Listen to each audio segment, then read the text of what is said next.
हमारे यहाँ पे एक पॉलिसी होल्डर है, गए 3-4 साल से हमारे पास उनका पॉलिसी है।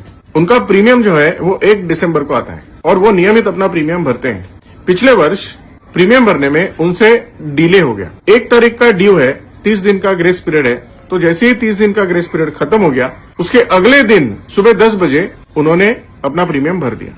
तो पॉलिसी इनफोर्स है, लेकिन उनके निजी जिंदगी में कुछ प्रॉब्लम्स थे, डिप्रेशन था या फिर कुछ अन्य उनके ऊपर आरोप हुए, जिसके चलते उन्होंने अपना जीवन समाप्त कर लिया, सुसाइड कर लिया।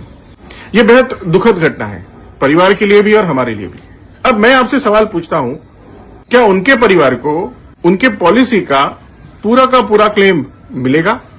नहीं मिलेगा। क्यों नहीं मिलेगा?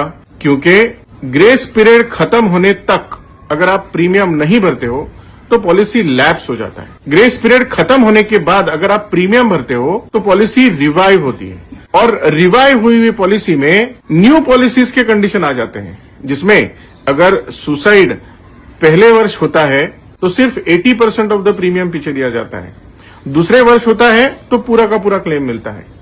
3 साल पूरा प्रीमियम भरने के बाद सिर्फ 1 दिन का डिले करने की वजह से उनका पॉलिसी रिवाइव स्टेट में चला गया, जिसके वजह से उनका पूरा का पूरा पॉलिसी अभी न्यू पॉलिसी के स्टेटस में आ गया और उनके परिवार को मात्र 80% of the total paid premium मिले।